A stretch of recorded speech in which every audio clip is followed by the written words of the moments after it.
युगपत समीकरण के सवाल समझने से पहले यह जानना जरूरी है कि युगपत समीकरण या साइमल्टेनियस इक्वेशन कहते किसको हैं। वास्तव में इसमें दो इक्वेशन एक साथ चलते हैं।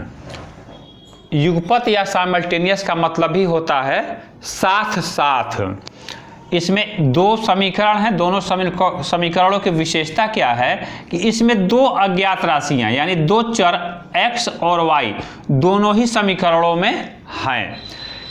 इन समीकरणों को हल करेंगे और x और y का मान ज्ञात करेंगे। x और y के ऐसे विशेष मान मालूम चलेंगे जो दोनों ही समीकरणों को एक साथ सेटिस्फाई करेंगे। x और y के विशेष या अद्वितीय या यूनिक मान प्राप्त होते हैं, तभी इन समीकरणों को युगपत समीकरण कहते हैं। इन दोनों समीकरणों का विशेष मान प्राप्त होगा, इसके लिए आवश्यक शर्त यह है कि x के जो गुणांक हैं a1 और a2 इनका अनुपात निकाल लेते हैं, अनुपात माने भाग दे लेते हैं, और y के गुणांकों का आपस में भाग दे लेते हैं और देखते हैं कि ये जो अनुपात प्राप्त हो रहा है बराबर है कि नहीं। यदि ये अनुपात बराबर नहीं है तभी ये इन दोनों समीकरणों का यूनिक हल मिलेगा और ये समीकरण युगपत समीकरण कहलाएगा। इसे नोट कर लीजिएगा, ये जो है बहुत ही महत्वपूर्ण है, परीक्षा में पूछा जाता है। आइए पहला प्रश्न देखते हैं। दो अंकों की एक संख्या की दहाई का अंक इकाई के अंक से 3 कम है, यदि संख्या अंकों के जोड़ की 4 गुनी हो तो वह संख्या बताइए।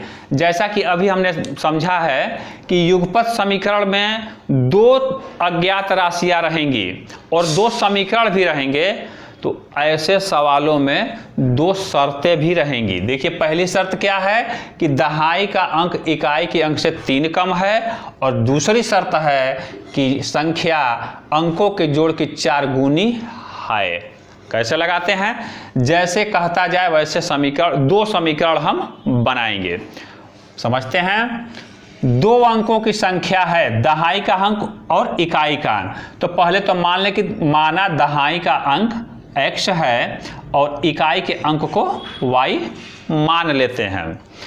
अब संख्या बनानी है, इसलिए संख्या कैसे बनेगी यहीं पर परेशानी होती है। तो देखिए ऐसे समझिए, एक संख्या है जिसके दहाई का अंक 4 है और इकाई का अंक 5 है। तो संख्या कैसे बनती है, क्या हो जाती है? हमको मालूम है, दोनों मिलके 45। अब अधिकांश स्टूडेंट को ये लगता है कि इसी तरह दहाई का अंक x है, इकाई का अंक y है, तो दोनों मिलकर संख्या हो जाएगी xy। लेकिन ऐसा नहीं है, ये अंक गणित है, इस वजह से ऐसा हो गया है। लेकिन ये बीजगणित है, और बीजगणित में जब ऐसे लिखा जाता है तो वास्तव में यहाँ गुणा का चिन्ह है। ये काम अगर यहाँ पे समझ लें कि बीच में गुणा का चिन्ह है तो ये 4 5 20 हो गया, सब चौपट हो जाएगा। तो फिर कैसे होगा? तो इसके लिए पहले हम इसे समझते हैं कि ये 45 बनता कैसे है। 45 बनने का मतलब है 4 दहाई 5 इकाई। ये वास्तव में जो यहाँ 4 है, ये 4 न होके आप जानते हैं स्थानीय मान से, ये वास्तव में 40 है, और 40 का मतलब है 10 गुणे 4। दहाई के स्थान पे है, इसका स्थानीय मान 40 होता है, और 5 इकाई के स्थान पे है तो इसका मान है 5, यानी 1 गुणे 5। दोनों को जोड़ते हैं तो आएगा 10 गुणे 4 प्लस 5। इसको नहीं भी लिखेंगे तो काम चल जाएगा। ठीक इसी तरह जब किसी संख्या के दहाई का अंक x हो, इकाई का अंक y हो, तो कैसे संख्या बनेगी? दहाई वाले में 10 का गुणा करेंगे, इकाई वाले में 1 का गुणा यानी नहीं करेंगे, और ये संख्या बन गई। यहाँ से समझ लीजिए, ये जो दोनों हैं समझ में आ गया होगा। तो हमारी जो संख्या बनेगी शर्त के अनुसार, जैसा कि हमने माना है इकाई दहाई, संख्या हो जाएगी 10x + y। उम्मीद है ये बात आपके समझ में आ गई होगी। अब देखिए पहली शर्त के अनुसार, पहली शर्त में कह रहा है कि भाई दहाई का अंक, माने दहाई का अंक क्या है, x, इकाई के अंक से 3 कम है, यानी दहाई का अंक इकाई के अंक से 3 घटाने के बराबर है। ये पहला समीकरण हमें मिल गया। और दूसरी शर्त क्या कह रही है, दूसरी शर्त कह रही है कि यदि संख्या तो हमारी ये है, मानिए संख्या 10x + y अंकों के जोड़ की, अंकों का जोड़ क्या है, अंक तो भाई x और y हैं, अंकों के जोड़ की 4 गुनी, ये जोड़ेंगे और जोड़ने पे जो आएगा उसकी 4 गुनी माने 4 के गुणे के बराबर है। तो इस तरह से 2 समीकरण मिल गए। ये जो समीकरण लिखा गया था उसको मैंने लाल कलर से किनारे लिख दिया है। ये पहला समीकरण था और ये दूसरा समीकरण है। दूसरा समीकरण में ब्रैकेट को खोल के आगे बढ़ाया जाएगा। 10x + y, इधर ब्रैकेट 4 का गुणा हुआ और अगली लाइन में x पक्षांतर होकर इधर आया है, ये वाला y पक्षांतर होकर इधर गया। फाइनली 6x = 3y, ये समीकरण नंबर 2 हुआ। अब देखिए हमारा युगपत समीकरण तैयार हो गए, पहला और दूसरा। युगपत समीकरणों को हल करने की 2 विधियां हैं। पहला है प्रतिस्थापन विधि और दूसरा है विलोपन विधि। इस सवाल में हम लोग प्रतिस्थापन विधि का अभ्यास भी कर लेंगे और अगले सवाल में विलोपन विधि सीख लेंगे। किसी भी विधि का कभी भी प्रयोग किया सकता है, जिसको ध्यान रखिएगा अपनी सुविधा के अनुसार। प्रतिस्थापन विधि देखिए यहाँ पे क्या कहती है, पहले से दिया है कि x का मान y के पदों में दे दिया गया है, ये संयोगवश है। अब इस x को दूसरे वाले समीकरण में मान y के पदों में रख देंगे, अर्थात x जो है प्रतिस्थापित हो जाएगा। देखिए कैसे समीकरण लिखेंगे, समीकरण 2 में 1 से माने ये x बराबर y - 3 रखने पर, ये है प्रतिस्थापन विधि। रखने पर क्या होगा, यहाँ पे देखिए 6 और x की जगह पर रख देंगे y - 3, यानी x जो है प्रतिस्थापित हो गया, हट गया, बराबर 3y। अब ये देख रहे हैं ना, एक चर में रेखीय समीकरण हो गया। इसको हल करना हम जानते हैं। तो या 6y - 18 बराबर 3y, या ये 3y इधर आएगा तो माइनस में हो जाएगा, आएगा 3y फाइनली, और ये 18 और या y बराबर 18/3 कट जाएगा, काटेंगे तो आएगा 6। देखिए अब किसी समीकरण इसमें रख देते हैं, x बराबर क्या हो जाएगा, समीकरण 1 में y बराबर 6 रखने, ये पूरा प्रोसेस हम समझा दे रहे हैं पहले प्रश्न में। तो हो जाएगा x बराबर 6 - 3 यानी 3। देख लीजिए दहाई का अंक 3 हो गया, इकाई का अंक 6 हो गया, इसलिए संख्या बराबर 36। दहाई 3 इकाई 6। अब उत्तर की जांच भी कर लेते हैं। एक संख्या के दहाई का अंक इकाई के अंक से 3 कम है। देख लीजिए दहाई का अंक 3 है, इकाई का अंक 6 है, 3 कम ही है।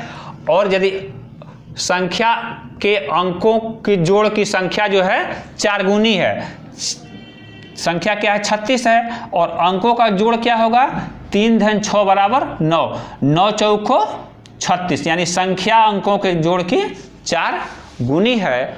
उत्तर की जांच भी हो गई। आइए अगला प्रश्न देखते हैं।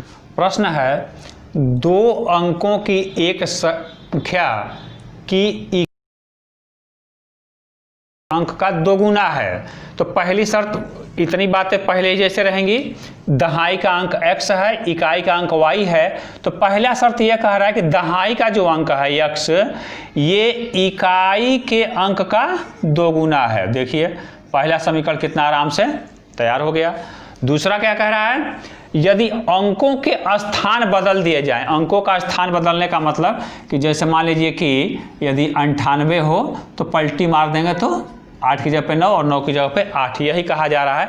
तो ये जो संख्या हमारी 10x + y बनेगी, अंकों का स्थान बदल देने का मतलब कि 10y + x, ये नई संख्या हो गई। x की जगह पे y और y की जगह पे x आपस में बदल गए। तो नई संख्या पहले से 36 कम हो जाएगी। ये वाली संख्या पहले वाले से 36 कम हो गई, यानी ये ज़्यादा है ये कम है, ऐसे होगी। पहले वाली जो संख्या है उसमें से नई वाली संख्या घटाएंगे तो 36 उत्तर आएगा, इसका मतलब यही है।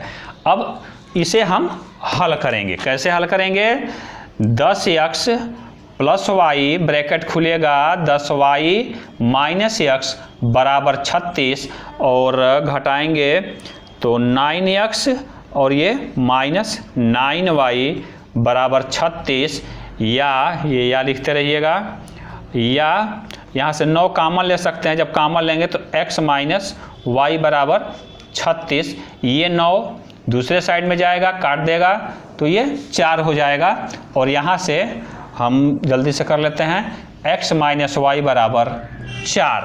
और फिर देखिए यहाँ फिर विलोपन विधि की जगह प्रतिस्थापन विधि आसान है। देखिए x बराबर 2y पहले ही से दिया हुआ है, तो समीकरण नंबर 1 से x की जगह पे 2y रख देंगे, -y पहले से है 4, 2y में से y जाएगा y और ये 4 हुआ।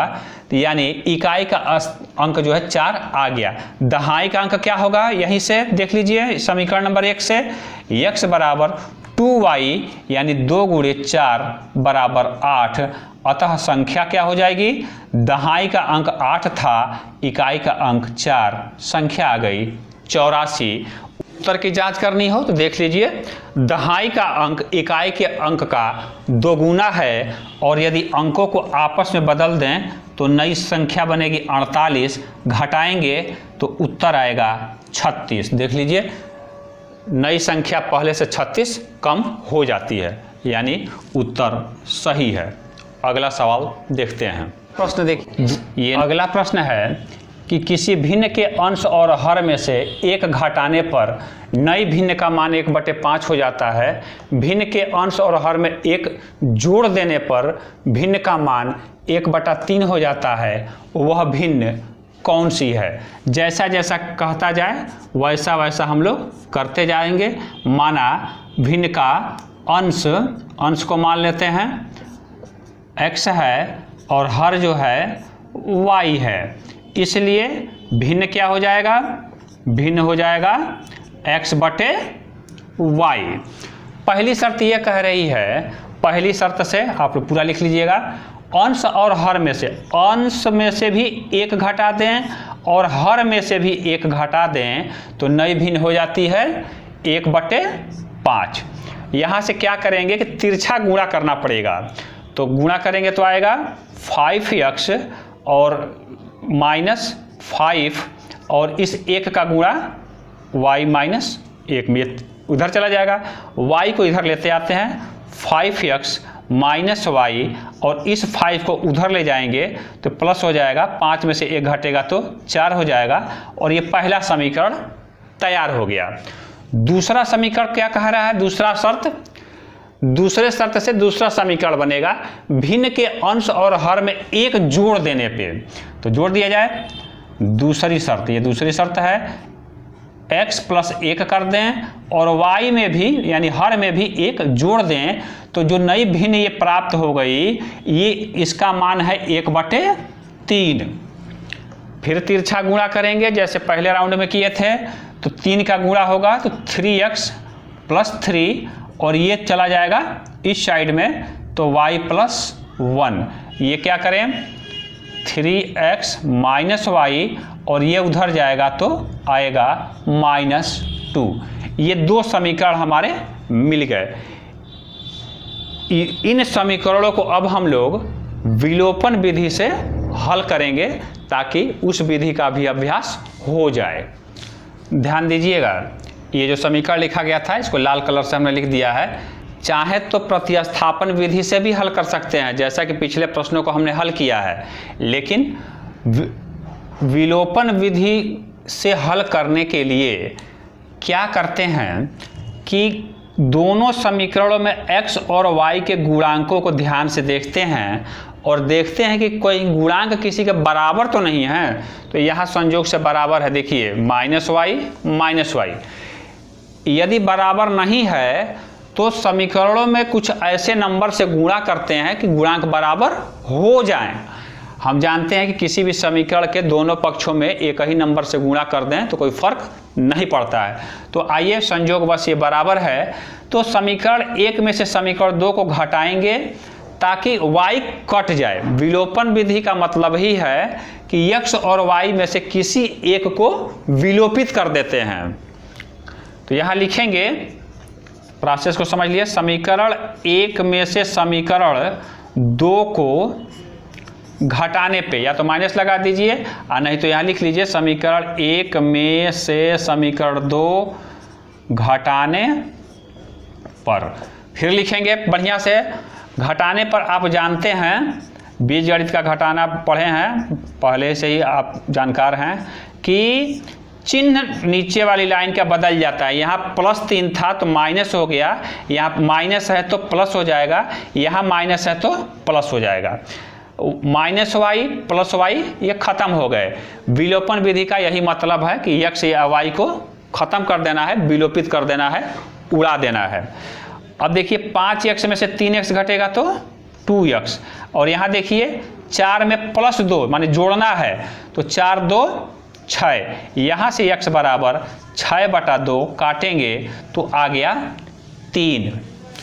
अब किसी भी एक समीकरण में जिसमें आसान लग रहा हो, 1 में या 2 में, किस में रख दिया जाए। मेरा मन कर रहा है समीकरण 1 में x बराबर 3 रखने, देखिए थोड़ा जल्दी लिख रहे हैं, रख दीजिए 5, देखिए गुणे 3 -y बराबर 4, 5 तिहाई 15, 4 यहाँ है, 15 इधर जाएगा, तो -y बराबर 15 में से 4 जब -11, यानी कि y बराबर 11। इसलिए भिन्न क्या हो जाएगी, भिन्न थी हमारी x/y, x का मान आया है 3 और y का मान आया है 11, यानी 3/11। उत्तर की जांच कर ली जाए, अंश और हर में से एक एक घटा लिया जाए तो 2/10 हो जाएगा। देखिए 11 में से ये घटेगा और काटेंगे तो आ जाएगा 1/5। देखिए 1/5 यहाँ प्रश्न में लिखा है, और दूसरी शर्त कह रही है कि अंश और हर में एक जोड़ दें। अंश में एक जोड़ेंगे तो 4 और हर में एक जोड़ेंगे तो 12 होगा, काटेंगे तो 1/3 आएगा। दोनों ही शर्तों पर 3/11 खरा उतर गया, यानी हमारा उत्तर सही है। युगपत समीकरण का अगला सवाल अनुपात पर आधारित है। ये सवाल कह रहा है कि नूतन और मधु के आय का अनुपात 4:3 है और उनके व्यय का अनुपात 3:2 है। यदि प्रत्येक 5,000 रुपये की बचत करती हैं तो उनकी आय बताइए। तो क्या करते हैं, नूतन की आय को मान लेते हैं कि वो x रुपये कमाती हैं और मधु जो हैं y रुपये कमाती हैं, उनकी आय है। अब चूंकि दोनों ही लोग जो है 5-5 हज़ार रुपये बचत कर रहे हैं, 5,000 रुपये बचत का मतलब क्या है, 100 रुपये ये कमाई, 5,000 बचाई, तो खर्चा कितने की, नूतन द्वारा व्यय हो जाएगा। इन्होंने x माइनस 5,000 रुपया खर्च किया है। ये बात आपके समझ में आ रही होगी। कल्पना करिए कि आप ही 100 रुपया कमा रहे हैं और उसमें से 80 रुपया बचा रहे हैं, तो खर्चा कितना किए? यही ना है, 100 में से 80 घटाएंगे, वही काम यहाँ किया गया है। तो आगे देखिए, इसी तरह मधु के द्वारा किया गया व्यय क्या हो गया? होगा y माइनस 5000 रुपये। अब देखिए, पहली शर्त के अनुसार हम बात करेंगे कि इनकी आय का अनुपात 4 संबंधित 3 है, तो ये आय है, तो आय x बटा y का मतलब है 4/3, तिरछा गुणा करेंगे 3x माइनस 4y। हर सवाल में यही काम करना है, कुछ नयापन नहीं आएगा।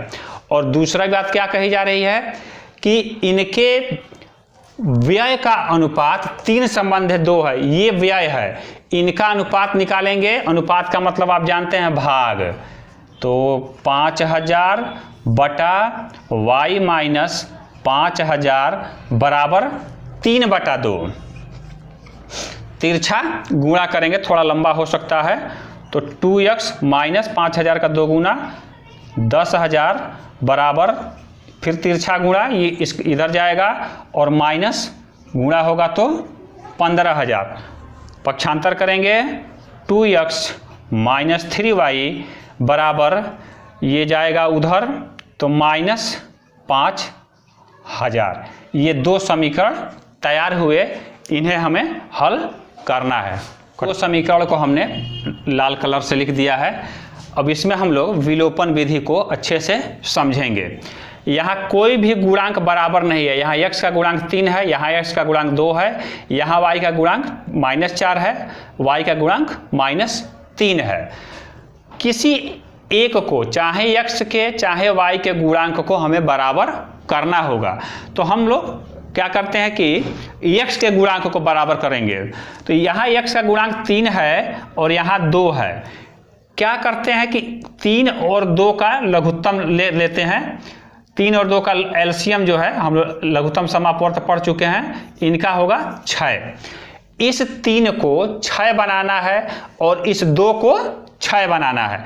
कब बनेगा? जब इस 3 में 2 का गुणा करें और इस 2 में 3 का गुणा करें। वैसे भी अगर एलसीएम वाली बात ना समझ में आ रही हो तो इसका इसमें और इसका इसमें गुणा करते हैं, लेकिन केवल x में नहीं करना होगा। पूरे समीकरण में पहले वाले में 2 का गुणा और दूसरे वाले में 3 का गुणा करना होगा, क्योंकि किसी समीकरण के दोनों पक्षों में एक ही नंबर से गुणा कर दिया जाए तो कोई फर्क नहीं पड़ता है। तो लिखेंगे समीकरण 1 में क्या हम करेंगे कि 2 का गुणा और समीकरण, एक ही लाइन में कर देते हैं, समीकरण 2 में 3 का गुणा करेंगे। पहले वाले में गुणा करते हैं, तो देखिए 3 दूनी 6x माइनस 8y, 4 दूनी 8, और 0 में भी करेंगे 2 का गुणा तो 0 ही रह जाएगा। और यहाँ देखिए दूसरे समीकरण में 3 का गुणा करेंगे, तो 3 दूनी 6x माइनस 3 तिहाई 9y, और ये 3 का गुणा करेंगे तो -15,000। अब क्या करें, देखिए x के गुणांक बराबर हैं, दोनों ही प्लस में हैं। तो अभी जैसे इसके पहले वाले सवाल में किया गया था, x को हटाना है तो घटा देंगे, घटाने से इसका चिन्ह बदल जाएगा, इसका चिन्ह प्लस हो जाएगा और इसका भी चिन्ह प्लस हो जाएगा। 6x में से 6x घट जाएगा। आप जानते हैं कि सजातीय पद में से सजातीय पद घटता है, तो x वाले में से x घट गया, खत्म हो गया। और ये देखिए 9y प्लस में है और उसमें से 8y माइनस है, यानी y केवल बचेगा, और ये 15,000। यानी कि मधु की जो आय थी, मधु की आय y ये आ गई, और x ये क्या कहते हैं, नूतन की आय क्या होगी? आय, नूतन की आय हो जाएगी, किसी एक समीकरण में मान रख लीजिए, किस में रख लिया जाए, इसी में रख लेते हैं। तो 3x माइनस 4 गुणे y की जगह पे 15,000 बराबर 0। 3x बराबर 15 चौको 60,000, इकाई दाई सैकड़ा हजार 10,000, और x बराबर 60,000 में 3 का भाग देंगे तो आ जाएगा 20,000। ये दोनों लोगों की आय है। अगला सवाल देखते हैं।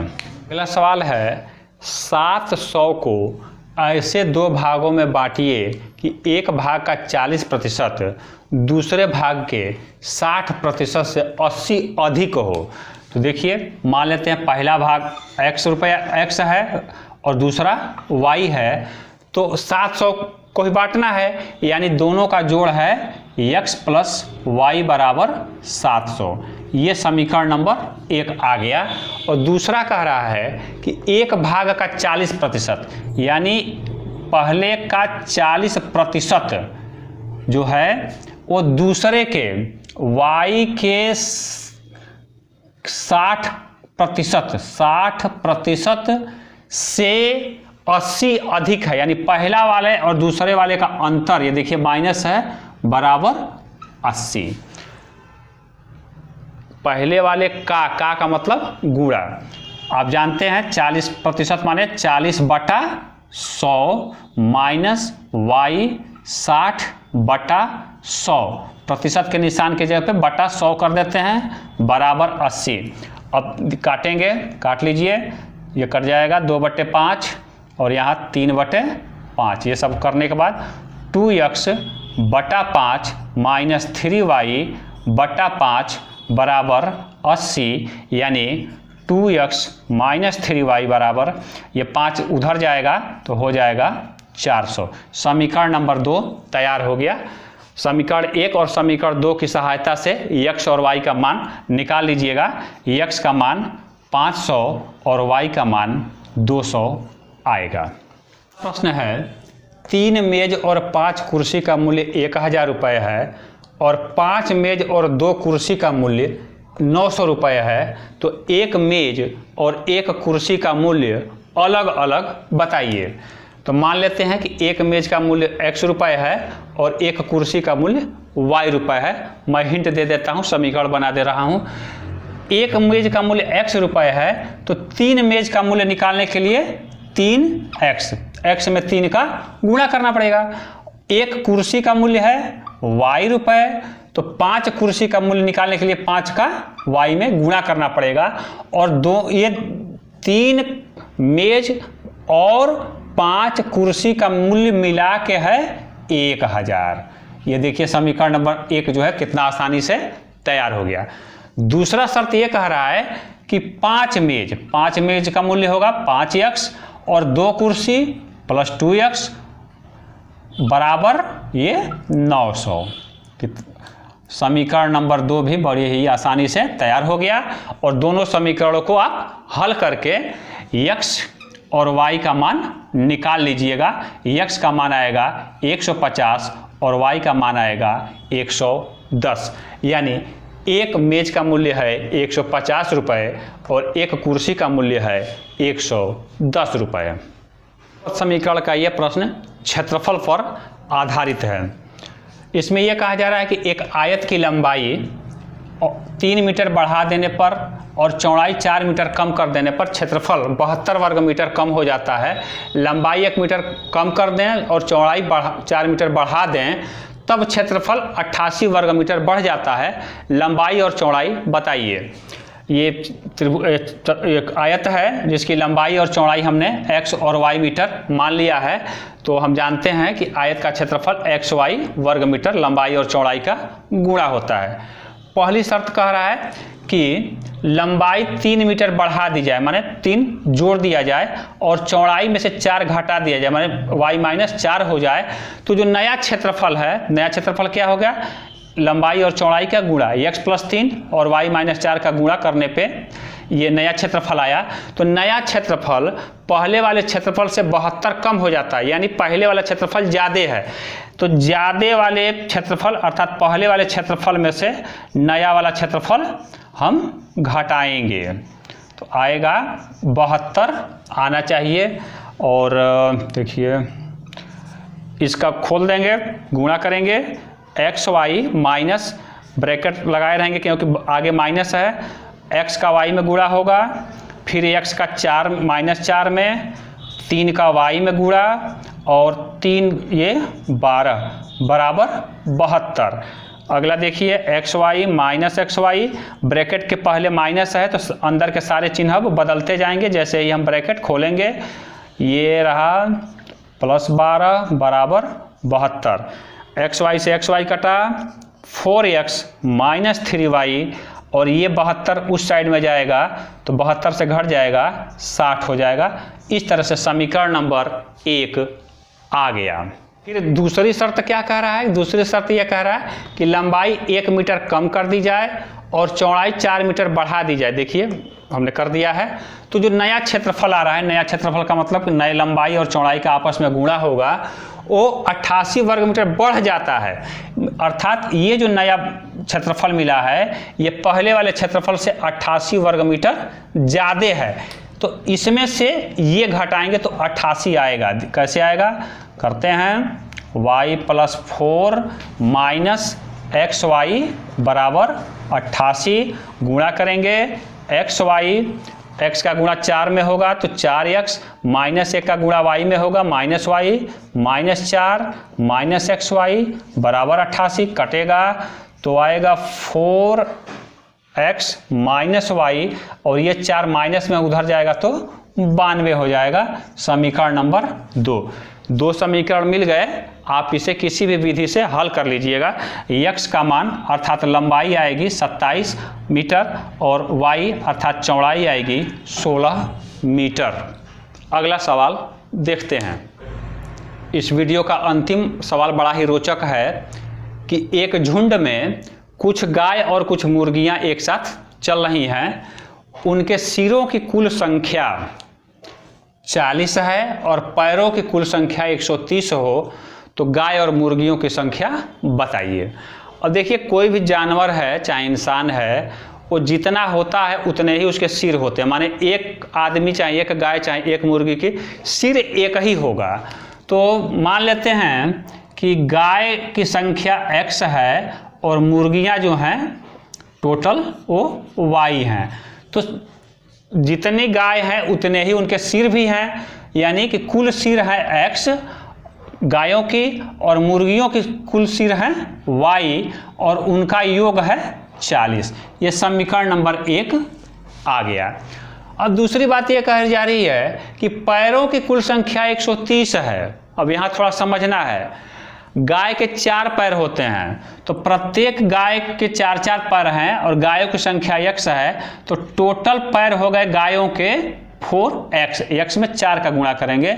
और मुर्गियों के पैर होते हैं 2-2 होते हैं, तो मुर्गियां हैं 2, तो टोटल मुर्गियों के पैर कुल पैर हो जाएंगे 2y, माने 2 का y में गुणा कर दिया गया और यह है 130।